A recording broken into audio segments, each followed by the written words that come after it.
I'm joined by Matthew Painter, Director of Leadership Development at UAB Medicine. Matthew will be joining a panel on creating a culture that supports ongoing advancement at our upcoming Revenue Cycle Learning and Development Program. Matthew, thanks so much for joining us. Thank you for having me. If we could start, maybe you could share a little bit of your background with us, how you got your start in healthcare and some of the roles that you've enjoyed in your career thus far.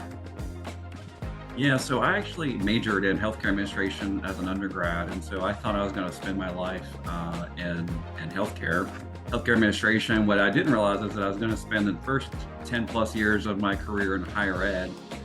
I actually went to grad school the first time, thinking I was going to be a business professor and working my way up in academic administration and so forth. And I actually did that for 10 years. I actually went to China and taught business there for a number of years and kind of stayed in that industry for another 5 or 6 after that. And so I enjoyed higher ed. I loved it. At some point, I realized I really wanted to be more in corporate or back into my kind of healthcare administration roots, if you will.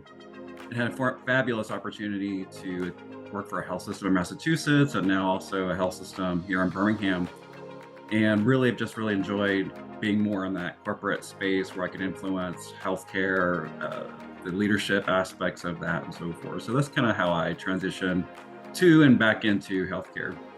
Perfect. And we see a lot of participants and a lot of the speakers at the upcoming meeting have that background, either working in higher education or in education more broadly, which is always interesting to see how we translate those skills into a more corporate setting. Tell us a little bit about your current position at UAB Medicine and some of your current priorities. So a lot of my early work at that UAB Medicine was really around competency development. So we spent a lot of time trying to define what does it mean to be a leader in our organization.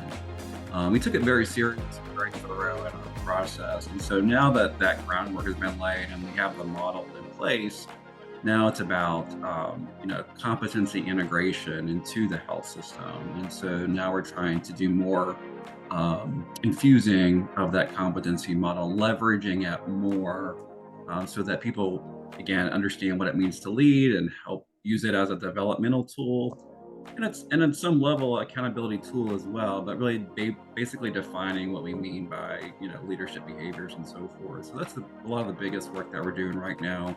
Obviously, we have a huge priority of just leadership upskilling, making sure that people, managers are fulfilling their role at the top of their capacity and potential.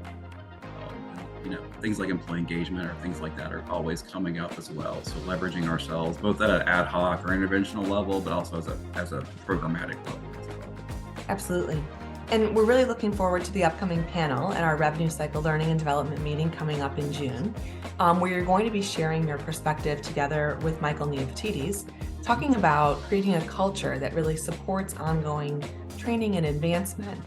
Can you tell us one thing that you're looking forward to discussing or benchmarking with peers during the meeting? Yeah, I think for me, it's about creating or emphasizing the importance of having a cultural vision and helping people understand the importance of defining what we mean by culture and what we're trying to aim for in our culture. And so I think creating some definition around that, understand the drivers of culture and how we as managers can boost and leverage those drivers in a more intentional fashion. So I think that's probably the biggest thing that I'm looking forward to, is kind of infusing or highlighting the fact that we as managers are drivers of the culture that we're trying to create. That's terrific. And I think that your point about creating the cultural vision is something that's so important and can be really difficult, especially in large organizations where there are so many different perspectives and priorities competing. And a lot of times we tend to think culture very narrowly. And so sometimes we might want to say, like, we want a learning culture, or we want entrepreneurial culture, or we want a culture of safety.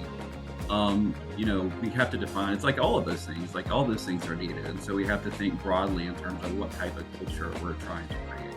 Wonderful. And I think this is going to be a great conversation, and we're really looking forward to the meeting and really appreciate you coming on today and sharing a little bit about your background and about the upcoming meeting.